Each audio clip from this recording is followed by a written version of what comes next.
Welcome to ఆల్గా times. ప్రస్తుతం తెలంగాణ రాష్ట్రాల్లో municipal ఎన్నికల హడావిడి నడుస్తూ ఉన్నది. మరి ఈ మున్సిపల్ ఎన్నికల్లో బీజేపీ పార్టీ ఎలాంటి వ్యూహాలతో ముందుకెళ్తా ఉన్నది, మరి బీజేపీ పార్టీ ప్రచారం ఎలా ఉంటుందో మనకు చెప్పడానికి బీజేపీ పార్టీ ప్రచారంపై మనతో మాట్లాడడానికి రాష్ట్ర బీజేపీ ప్యానెల్ సభ్యురాలు డాక్టర్ స్వాతి గారు ఉన్నారు. నమస్కారం మేడం. నమస్తే అండి. ప్రస్తుతం తెలంగాణ రాష్ట్రంలో బీజేపీ ఏ వ్యూహాలతోటి ముందుకెళ్తున్నది మున్సిపల్ ఎన్నికల్లో? దీనిలో భాగంగా పవన్ కళ్యాణ్ గారిని ఎందుకు సంప్రదించాల్సి వచ్చింది?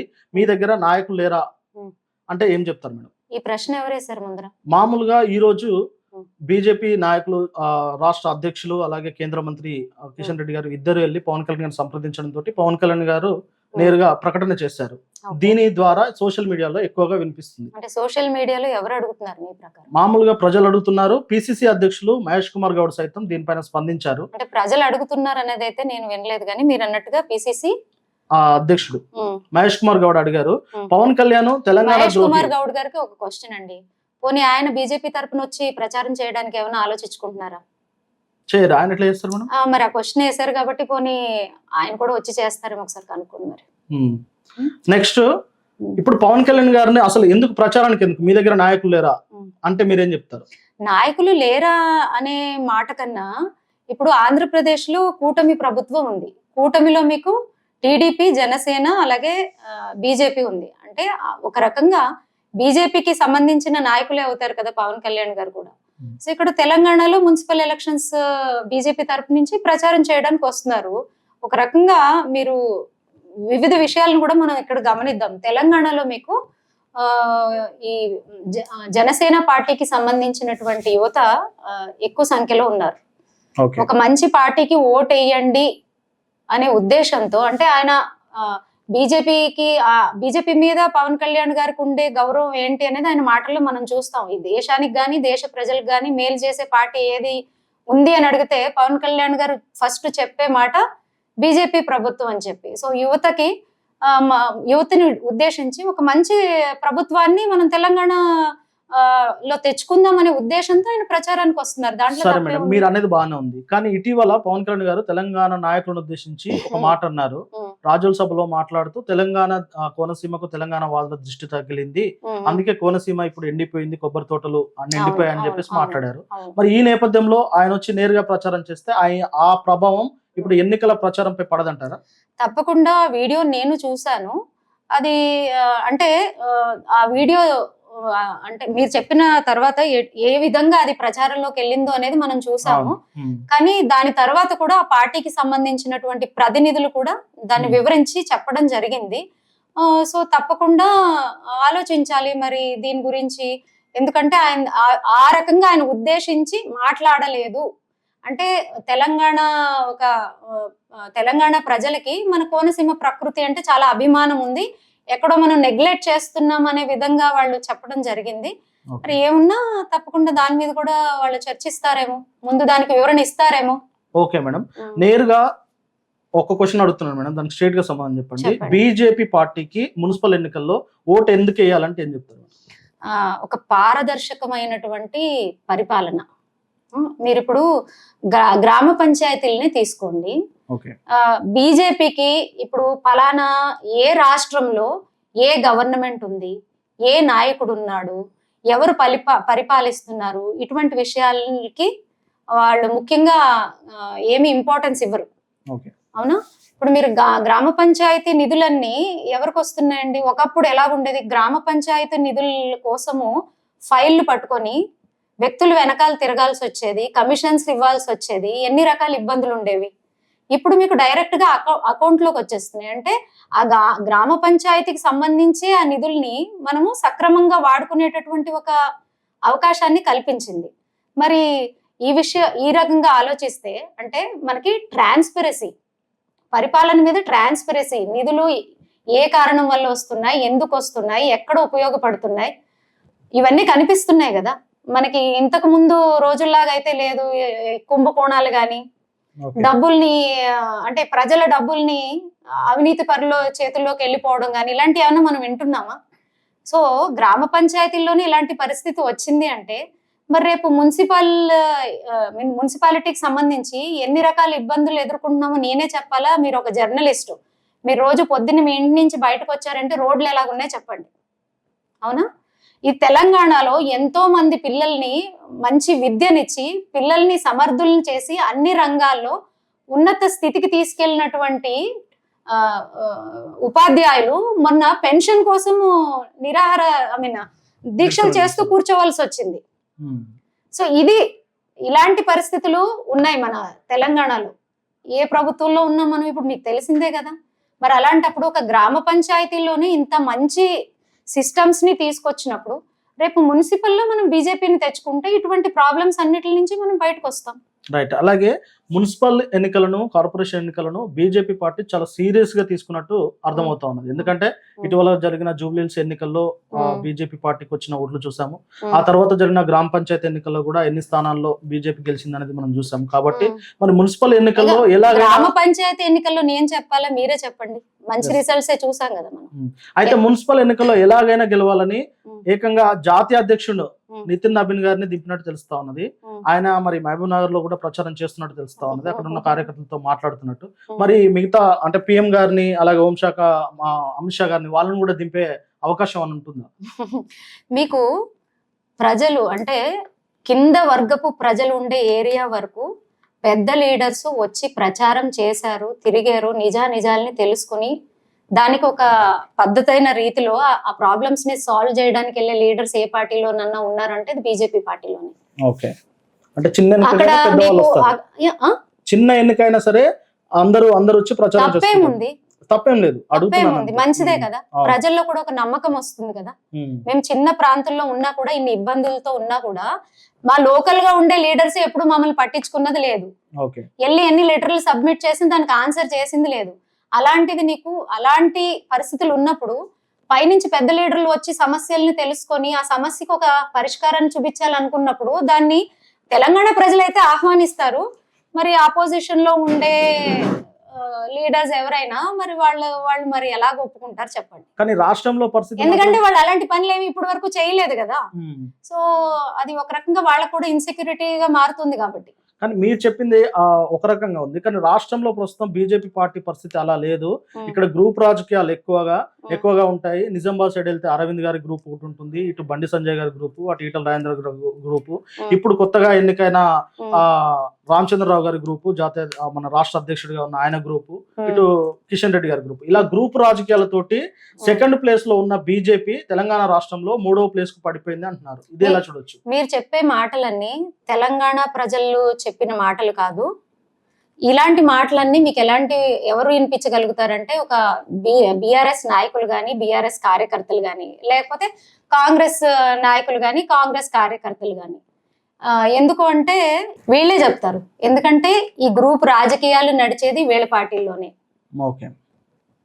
మీరు ఈవేళ చూడండి, ఈవేళ రీసెంట్ గా న్యూస్ చూడండి. ఆల్రెడీ కాంగ్రెస్ సీనియర్ నాయకులు జీవన్ రెడ్డి గారు ఆయన వీళ్ళ పొద్దు నుంచి న్యూస్ లో ఉన్నారు. అవునా కదా. ఇప్పుడు ఈ గ్రూప్ రాజకీయాలు మీరు ఒక్క బీజేపీ లీడర్ ముందుకొచ్చి మా మధ్యన గ్రూప్ రాజకీయాలు ఉన్నాయి, మా అందరి మధ్యన అసమ్మతి ఉందని ఎవరైనా చెప్పడం మీరు చూసారా? ఇంత ముందు జరిగింది కదండి. ఏం జరిగిందండి? ఇప్పుడు ఈటల రాజేందర్ గారికి బండి సంజయ్ కి మధ్య అంటే వారిద్దరి మధ్య జరిగిన గ్రూప్ రాజకీయాలు చూసాము. దాన్ని ఎలా చెప్తారండి? ఏం జరిగాయి అంటే మీరు ఇప్పుడు గ్రూప్ రాజకీయం వాళ్ళిద్దరి మధ్యన జరిగింది అని ఏం చూసి బయటకు వచ్చి ఒకరి మీద ఒకరు తీవ్ర స్థాయిలో విమర్శలు మాట్లాడుకున్నారు, పరుష పదజాలతో మాట్లాడుకున్నారు. గత 2 నెలల క్రితం అదే కాంట్రవర్సీ అయింది. ఈటల రాజేందర్, బండి సంజయ్ వారి గ్రూపుల మధ్య గొడవలు జరిగాయి. ఇది అంటే ఇలాగ జరిగాయని చూపించడం కూడా 100% మీకు కాంగ్రెస్ పార్టీకి సంబంధించిన మీడియానో లేకపోతే బీఆర్ఎస్ పార్టీకి సంబంధించిన మీడియాలు క్రియేట్ చేసి చూపించడం గానీ అలాంటి పరిస్థితులు ఏం లేవండి. ఇంకా నెక్స్ట్ ఇంకో క్వశ్చన్ అండి. ఇప్పుడు తెలంగాణలో జరుగుతున్న ఈ ఏదైతే విచారణలు ఉన్నాయో, గతంలో కాళేశ్వరం ప్రాజెక్ట్ పైన విచారణ జరిగింది, పీసీ ఘోష్ కమిషన్ వేశారు. ఆ కమిషన్ పూర్తి నివేదికను సిబిఐకి అప్పగిస్తూ ఇక సిబిఐ తీసుకోవాలని చెప్పేసి రేవంత్ రెడ్డి గారు సిబిఐ మీద నెట్టేశారు. అంటే అలాగే మీరు చెప్పేది కాళేశ్వరం ప్రాజెక్ట్ లో జరిగిన ప్రాజెక్ట్ లో ఈ కుంభకోణాల్లో బీఆర్ఎస్ నాయకుల ఒక హస్తం ఉంది అన్నట్టుగానే కదా మీరు అనేది. ఎస్, అది బీజేపీ ఇప్పుడు సిబిఐ చేతికి అప్పగించారు. ఉమ్. అంటే ఆయన ఇండైరెక్ట్ గా బీజేపీ చేతులకు ఇచ్చాను, ఇక బీజేపీ తేలుస్తుంది ఇందులో నిజాలు ఏంటి అనేది రేవంత్ రెడ్డి గారు అంటున్నారు. మరి- ఇప్పుడు బీజేపీ పార్టీ ఖచ్చితంగా నిజాలు తేలుస్తుందా, లేదంటే ఆరు చెప్పినట్టు బీజేపీ బీఆర్ఎస్ ఒకటే అని తేల్చకుండా దాన్ని అలానే నాలుస్తుందా? ఈ 2 ఏళ్ళు పట్టిందా అండి రేవంత్ రెడ్డి గారికి ఈ విషయాన్ని తెలుసుకొని సిబిఐకి అప్పచెప్పడానికి? మరి ఈ 2 ఏళ్ళు ఏం చేస్తున్నారండి? శనకాయలు వేస్తున్నారా ఈ గవర్నమెంట్ పెద్దలు అందరూ చేరి? కరెక్టే కదా, 2 ఏళ్ళు పట్టింది. సరే, మీరు సిబిఐకి అప్పచెప్పేశాను, నాకు సంబంధం లేదు, చెయ్యెత్తేసాను అంటే, ఇంకా స్టేట్ గవర్నమెంట్ చేతిలో ఉంటే ఏమైనా నిజాలు తెలవడానికి మనం ఆలోచించాలి. కానీ సెంట్రల్ గవర్నమెంట్ నిజంగా దీన్ని కనుక సీరియస్ తీసుకుంటే ఆ విషయానికి సంబంధించి ఎవరైనా ఉండనివ్వండి, దాన్ని తప్పకుండా వాళ్ళకి కఠినమైన శిక్షలు వేయడంలో మళ్ళీ వెనకుండదు. సో అది ప్రజల ముందు ఈవేళ కాకపోతే రేపు ఎప్పటికైనా తెలుస్తుంది. అయితే కొన్ని చోట్ల బీజేపీ పార్టీ బీఆర్ఎస్ పార్టీ కలిసి పోటీ చేస్తున్నాయి మున్సిపల్ ఎన్నికల్లో అని చెప్పేసి కొన్ని ఆరోపణలు కూడా వినిపిస్తా ఉన్నాయి. దాన్ని ఎలా చూస్తారు? చెప్పేవాళ్ళు ఎన్నైనా చెప్తారు, ఇలాంటి తాయిలాల విషయాలు చెప్పేది కాంగ్రెస్ పార్టీ వాళ్ళే. ఇన్సెక్యూరిటీ స్టార్ట్ అయింది వాళ్ళకి, ఎందుకంటే ఇద్దరి మధ్యన ఆల్రెడీ ఫైట్ మనం చూస్తూనే ఉన్నాము. సో బీజేపీ పార్టీ విషయానికి వస్తే ఏదన్నా ఉన్నా ముందే బీజేపీ పెద్దలు ఈ విషయాన్ని మీడియా ముందుకు తీసుకొస్తారు. దానికి సంబంధించిన అంటే ఏదైతే వాళ్ళ రూల్స్ అండ్ రెగ్యులేషన్స్ ఏదన్నా ఉండనివ్వండి, అవన్నీ తప్పకుండా ప్రజల ముందుకు తీసుకొచ్చి ముందుకు తీసుకెళ్తారు. రైట్. ఇప్పుడు మున్సిపల్ ఎన్నికల్లో బీజేపీ పార్టీ వ్యూహం ఎలా ఉంది, ఎలా ముందుకెళ్తుంది, ఎన్ని స్థానాలను బీజేపీ పార్టీ గెలుస్తుందని మీరు అనుకుంటున్నారు? 100% అన్ని స్థానాల్లోనే గెలుస్తుందనే మేము చెప్తాం మా పార్టీ తరపు నుంచి. మున్సిపల్ ఎలక్షన్ లో ఇప్పుడు మీరు కాంగ్రెస్ పార్టీ ఎన్నో రకాలుగా పబ్లిక్ కి ఆశ్వాసనలు ఇచ్చారు, అవునా కదా? 6 గ్యారంటీల్ని తీసుకొచ్చారు. అది మీరు ప్రజల్లో ఎందుకు ఆ పార్టీకి ఓటేశారు అంటే, మేము రేవంత్ రెడ్డి గారి మాటలు నమ్మామనే చెప్తారు.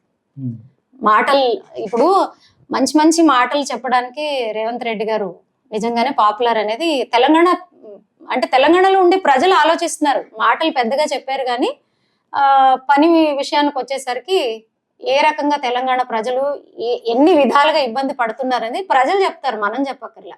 కానీ బీజేపీ గవర్నమెంట్ అలా కాదు, నిజాల్ని ప్రజలకు చూపించి ఏదైతే అవసరమో తెలంగాణ ప్రజలకి ఎన్ని రకాల ఇబ్బందులు ఉన్నాయో అవి ఎలాగా క్లియర్ చేస్తామనే విషయాన్ని క్లియర్గా ప్రజలకి ఆశ్వాసన ఇచ్చి చెప్పుకుంటూనే మేము ప్రజల్లో ఒక మన్ననను పొందే మేము గవర్నమెంట్ని ఫామ్ చేస్తాం, దాంట్లో డౌట్ లేదు. ఇప్పుడు ఎగ్జాంపుల్సే తీసుకోండి, మన రోడ్స్ ఎలాగున్నాయి, అవునా? అలాగే ఇప్పుడు బిల్డింగ్స్ అన్ని పడగొట్టేశారు ఇది హైడ్రా పేరు మీద. సో ఈ హైడ్రా పేరు మీద ఎవరికి లాభం జరిగింది తెలంగాణ ప్రజలు గమనించట్లేదా? ఇంకొక పని చేయండి మీరు, మన సెక్రటరియట్ ముందు జర్నలిస్టులు అనేది ప్రజలందరూ భగవంతుడిలాగా చూస్తారండి. కానీ ఈవేళ ఒక జర్నలిజం గురించి కూడా రకరకాలుగా మనం వింటున్నాం. అందరూ అలా ఉండరు, ఎక్కడో కొంతమంది జరిగితేనే కదా ప్రజల్లో ఇలాంటి మాటలు వస్తాయి. సో ఇప్పుడు యుద్ధం చేయాల్సింది ఈ తెలంగాణ ప్రజల కోసం, యుద్ధం చేయాల్సింది ఫ్రంట్ లైన్ లో ఉన్నది ఎవరండి? జర్నలిస్టులే కదా. సో నిజాల్ని ప్రజలకు తెలపాల్సినటువంటి బాధ్యత జర్నలిస్టుల చేతిలో ఉంది. సెక్రటరియట్ ముందు నుంచోండి, ఎంతమంది కాంట్రాక్టులు వాళ్ళ ఫైళ్లు పట్టుకొని బిక్కోమంటూ ఏడుస్తూ వాళ్ళకి రావాల్సిన డబ్బులు రాక ఎన్ని కష్టాలు పడుతున్నారు, ఎటువంటి అనారోగ్యాలకి వాళ్ళ కుటుంబాలు గురి అవుతున్నాయి, పిల్లలు ఎంత ఇబ్బంది పడుతున్నారు, వాళ్ళ కుటుంబాలు ఎంత ఇబ్బంది పడుతున్నారని మీకు అక్కడే తెలిసిపోతుంది. ఏదన్నా పని కావాలంటే కమిషన్లు అడుగుతున్నారు అన్నట్టుగా ప్రజల్లో మాట్లాడుతున్నారు. మరి అది నిజాలు తేల్చాల్సింది అక్కడ ఉండి మీలాంటి జర్నలిస్టులే చేయాలి. ఇటీవల జరిగిన అసెంబ్లీ సమావేశాల సమయంలో కూడా మాజీ సర్పంచులు అందరూ తమ బిల్లులు పెండింగ్ లో ఉన్నాయని చెప్పి సెక్రటరీ ముందు ధర్నా చేశారు పోలీసులు. మరి సర్పంచుల్ని ఈడ్చుకెళ్తారా చెప్పండి? ప్రజలతో ఎన్నికైన మాజీ సర్పంచులలో ఎవరైనా ఉండనివ్వండి, మాజీ అన్న ఉండనివ్వండి, ప్రెసెంట్ అయినా ఉండనివ్వండి, వాళ్ళు గవర్నమెంట్ నుంచి వాళ్ళకి ఒక రెస్పాన్సిబిలిటీ ఉంటుంది కదా, ప్రజల వైపు ఉంటుంది, అక్కడ ఉంటుంది. మరి నాయకులు అంటే మీ నాయకులకే మీరు రెస్పెక్ట్ చేయలేనప్పుడు మీరు ఏం చేయగలుగుతారు? అలాగే మీరు బీజేపీని క్వశ్చన్ చేసే అంత రైటు అధికారం మీకు ఎలాగొస్తుంది? అలాగే ఇప్పుడు కార్పొరేషన్ ఎన్నికల్లో చాలా మంది బీజేపీ అభ్యర్థులు కొంతమంది సీట్లు ఆశించినప్పటికీ వారికి సీట్లు దక్కలేదని చెప్పేసి సోషల్ మీడియాలో వారి ఆవేదన కూడా వ్యక్తం చేస్తూ వీడియోలు కూడా రిలీజ్ చేస్తా ఉన్నారు. మరి అలాంటి వాళ్ళు రెబల్ గా వేస్తే కొన్ని చోట్ల బీజేపీ పార్టీకి నష్టం కలుగుతుంది అంటున్నారు. మరి అలాంటి రెబల్స్ కు ఏమన్నా మీరు బుజ్జగించే కార్యక్రమాలు ఏమైనా చేపట్టిందా పార్టీ తరఫున? ఎందుకంటే చాలా చోట్ల బీజేపీకి అది మైనస్ అయ్యే అవకాశం ఉండబోతుంది కదా. ఇప్పుడు అలాగే ఎంతమంది మీకు మీడియా ముందు వచ్చి చెప్పారు? ఒకటో రెండో వీడియోలు విని ఉంటామండి. అన్ని చోట్ల అలాగ ఉండదు. బీజేపీ పార్టీ ఏం చూస్తుందంటే ఒక సమర్థవంతమైన నాయకుడు. ఇప్పుడు ఒక ప్రాంతానికి ఆయన్ని నాయకుడిగా పంపించేటప్పుడు ఆయన ఆ ప్రాంతం కోసం, ఆ ప్రాంత ప్రజల కోసం ఎలాగ నిలబడతాడు, ఏ రకంగా పోరాడగలుగుతాడు, అలాగే సమర్థవంతమైన నాయకుల్ని సెలెక్ట్ చేసి ఆ ప్రాంతాలకు ఇస్తారు. మనం చూస్తున్నాం కదా, దేశం మొత్తం చూడండి, మనకి నాయకత్వాన్ని గమనిస్తే మనం ఎక్కడ పాయింట్ పెట్టలేని పరిస్థితి.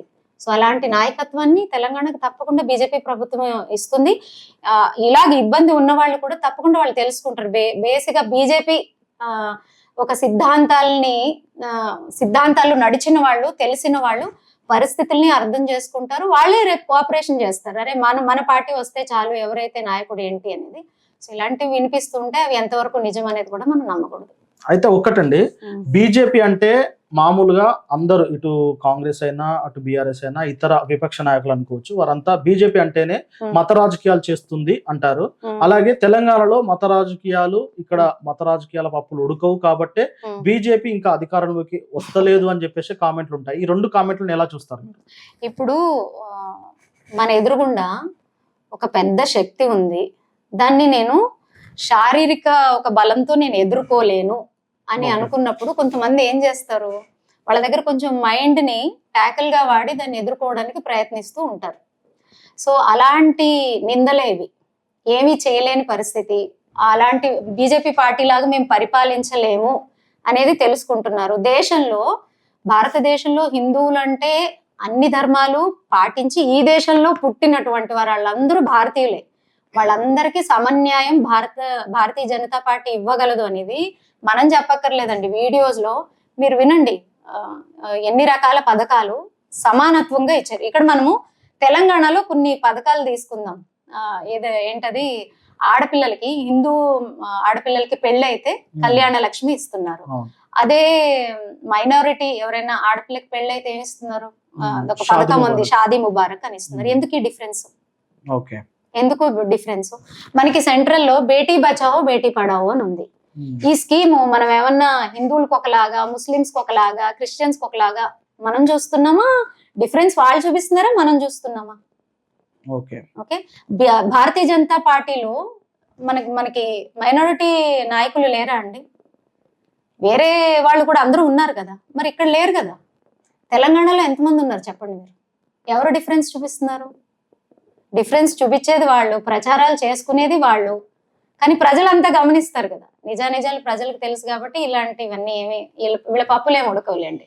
ఓకే, అలాగే ఇప్పుడు మున్సిపల్ ఎన్నికల్లో బీజేపీ గెలిస్తే మైనార్టీల మీద దాడులు జరుగుతాయని గతంలో జరిగిన దాడులను బూచిగా చూపించి జరిగిన దాడులు అంటే నాకు అర్థం కాలేదు. ఉత్తరప్రదేశ్ ను బూచిగా చూపిస్తున్నారు. ఏమని చూపించారు? ఏం జరిగింది అక్కడ? జరిగిన ఏదైనా మైనార్టీల పైన జరిగిన చిన్న చిన్న దాడులు కావచ్చు, వాటికి సంబంధించి బూచిగా చూపిస్తా ఉన్నారు. ఇటు కాంగ్రెస్ పార్టీ అయినా బీఆర్ఎస్ పార్టీ అయినా బీజేపీని గెలిపించొద్దు అన్నట్టు కూడా ప్రచారం చేస్తా ఉన్నారు. అసలు అక్కడ ఎందుకు దాడి జరిగింది అనే విషయాన్ని పూర్తిగా తెలుసుకుంటే అది మైనారిటీల మీద జరిగిందా, లేకపోతే అక్కడ ఏమైనా ఇబ్బందులు జరిగాయా అనేది కూడా తెలుసుకోవాలి కదా. తెలుసుకోకుండా మనం ఏదో ఒక వీడియోని చూపించేసి అక్కడ జరుగుతుంది, అక్కడెక్కడో ప్రదేశంలో నిజాలు అక్కడ ఉన్న వాళ్ళకి, చుట్టుపక్కల వాళ్ళకి తెలిస్తే మనం ఎక్కడో దూరంగా ఉన్నాం, మనం ఏదైనా చూపించవచ్చు మన అవసరాలకి. అది నిజాలను తెలుసుకోకుండా ప్రచారం చేయడం తప్పు.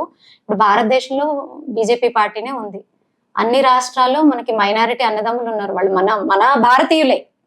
ఎక్కడ ఏమి ఇబ్బందులు జరుగుతుంది, అందరం సంతోషంగా లేమో. ఇప్పుడు భారతీయ జనతా పార్టీలో మైనారిటీ సెల్ ఉంది, వెళ్ళి వాళ్ళ దగ్గర మైక్ పెట్టి అడగండి, చెప్తారు వాళ్ళకి ఎందుకు భారతీయ జనతా పార్టీ మీద గౌరవం ఉంది, ఎందుకు వాళ్ళు భారతీయ జనతా పార్టీ జెండాకి ఎందుకు పని చేయాలనుకుంటున్నారు.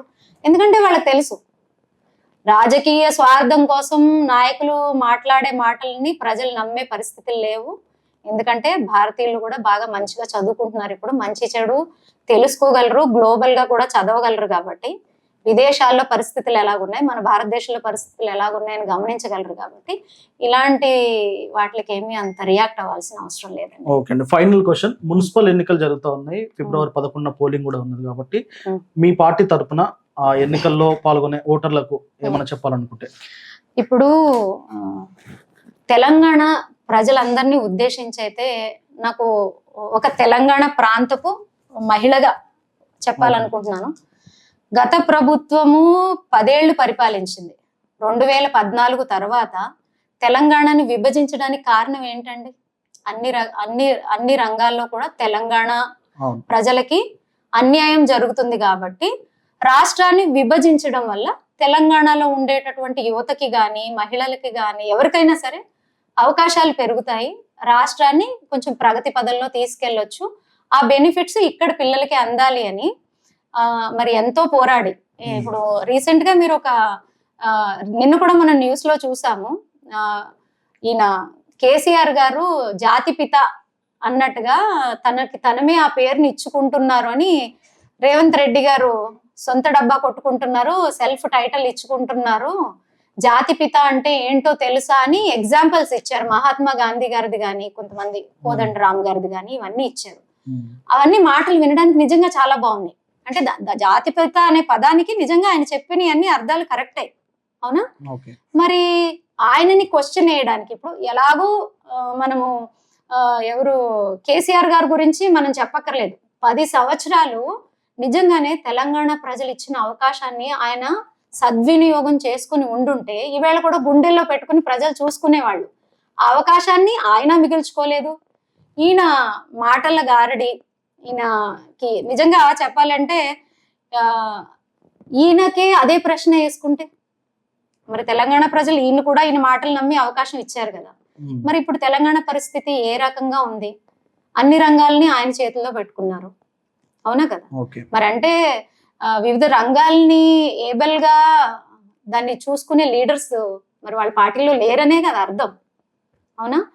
నిజంగా చెప్తున్నాను, దేశాన్ని ఇబ్బందులు పాలు చేసినటువంటి కాంగ్రెస్ పార్టీ లాంటి పార్టీలు ఏమన్నా ఫ్యూచర్ లో ఈ ఏమంటారు కొన్ని గ్రూపులు ఉంటాయి, ఈ ఎదుటివాడు మనిషి తన అనుకొని వాడు తప్పులు చేసినా కూడా వాడిని పొగడి వాడి మీద పాటలు పాడి వాడికి మనం చాలా ఆనందంగా వాళ్ళని ఒక లీడర్ చేసేస్తాము. దాన్ని భజన బ్యాచ్ అని అంటారు. ఓకే, ఈ తెలంగాణలో ఇప్పుడు 2 భజన బ్యాచ్లు ఉన్నాయి. ఒకటి బీఆర్ఎస్ నాయకులు కార్యకర్తలు, వాళ్ళ నాయకులు వాళ్ళ కార్యకర్తలు, అదొక భజన బ్యాచ్. ఇంకొకటి కాంగ్రెస్ నాయకులు వాళ్ళ కార్యకర్తలు, వాళ్ళొక భజన బ్యాచ్. ఈ తెలంగాణలో ఈ 2 భజన బ్యాచ్లు ఎప్పుడు నడుస్తూనే ఉంటాయి ఒక మంచి రోజులు వచ్చేంత వరకు. ఇలాంటి భజన బ్యాచ్కి ఏమైనా కాంగ్రెస్ లాంటి గవర్నమెంట్ ఏదైనా అవార్డులు తీసుకొస్తే వీళ్ళిద్దరికి నేషనల్ అవార్డ్స్ వస్తాయి ఫస్ట్ దాంట్లో. సో ఇప్పుడు ఫైనల్ గా నేను చెప్పాలనుకున్నది ఏంటి అంటే, తెలంగాణ అనేది మనము ఎంతో పోరాడి తెచ్చుకున్నాం. తెలంగాణ ఒక వ్యక్తి వల్ల వచ్చిన రాష్ట్రం కాదు ఇది. తెలంగాణ అనేది తెలంగాణ ప్రజలు అనుభవించిన ఇబ్బందులు, బాధలు, యువతలు, రైతులు, అలాగే ఉపాధి అవకాశాలు ఎక్కువ లేక ఆర్థికంగా వెనకబడుతున్నటువంటి పరిస్థితులు ఇక్కడ వాళ్ళ ఊపిరిలోంచి వచ్చిన పోరాటం తెలంగాణ పోరాటం. అలాంటి పోరాటం వల్ల సాధించుకున్నది తెలంగాణ. ఇది ఎవ్వరు అబ్బ సొమ్ము కాదండి, ఇది తెలంగాణ ప్రజలది, తెలంగాణ రాష్ట్ర సాధన అనేది.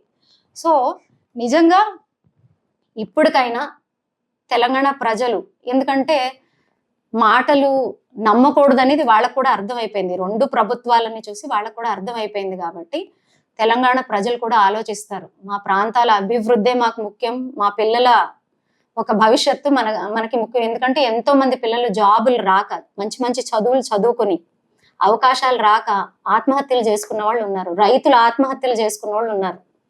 ఇలాగ ఒక రకం ఇదొక ఎత్తు ప్రాబ్లం అయితే, ఈ మధ్యన యాక్సిడెంట్లు భయంకరంగా పెరిగిపోయాయి. ఎంతమంది లైఫ్స్ లాస్ అవుతున్నాయండి, ఎంతమంది కుటుంబాలు అనాథలు అవుతున్నారు. సో ఇలాంటి పరిస్థితులన్నీ చూసి, ఎందుకంటే ఇప్పుడు పేదలకి రేషన్ సెంట్రల్ గవర్నమెంట్ నుంచి వస్తుంది, ఇక్కడ డైరెక్ట్ ట్రాన్స్ఫర్ చేయడం వల్ల ఎన్నో రకాలుగా బెనిఫిట్స్ వస్తున్నాయి. అలాగే మనకి ఇప్పుడు కొత్తగా గ్రామాల్లో కూడా ఉపాధిని తీసుకురావడానికి కొత్త స్కీమ్ ఒకటి తీసుకొచ్చారు, దాని మీద కూడా జయరామ్జీ వివాదం జరుగుతుంది జయరామ్జీ కదా. అని. దాని మీద కూడా వివాదం జరుగుతుంది కదా. ఇప్పుడు వివాదాలు చేసే వాళ్ళు ఏ పని చేయని వాళ్ళు. మీరు ఒకటి గమనించండి, బీజేపీ నాయకులకి ఇతర మన రాష్ట్రాన్ని పరిపాలించిన నాయకుల్లో ఒక విషయాన్ని ప్రజలందరూ గమనించాలి. బీజేపీ నాయకులు మాటలు తక్కువ, పనులు చేస్తూ ఉంటారు. ఓకే, మాట ఇచ్చిన పనిని చేసి ప్రజల ముందుకు వస్తారు, కంప్లీట్ చేస్తారు, ఇచ్చిన సమయంలో పూర్తి చేసి ముందుకు వస్తారు. వీళ్ళ మాటలు తప్ప ఇంకేం వినిపించదు. పనుల గురించి మీరు నేను కొంచెం చర్చించుకోవడం ఎందుకండి, ప్రజలను అడిగితే మీరు మైక్లు, జర్నలిస్టులు అందరూ కూడా మైక్లు లీడర్ల దగ్గరికి పట్టుకెళ్ళకండి. ఓకే, ప్రాంతాల్లోకి వెళ్ళండి, పల్లెటూరులోకి వెళ్ళండి, ప్రజల్లోకి వెళ్ళండి, వెళ్ళి వాళ్ళ దగ్గర మైకులు పెట్టి అడగండి. నిజాలు మీకే తెలిసిపోతాయి కదా. ఫైనల్ గా మొత్తానికి బీజేపీ రాష్ట్ర ప్యానెల్ సభ్యురాలు గారు స్వాతి గారు చెప్తా ఉన్నారు, బీజేపీ గెలుస్తుందా ఓడిపోతుందా అనేది ప్రజల చేతిలో ఉంది, కానీ ప్రజా సమస్యల గురించి తెలుసుకోవాలంటే లీడర్ల దగ్గరికి కాదు ప్రజల దగ్గరికి వెళ్ళి తెలుసుకోండి అని చెప్పేసి అడ్వైజ్ ఇస్తున్నారు. ఖచ్చితంగా తెలుసుకున్నాం మేడం. నమస్తే, థ్యాంక్ యూ అండి.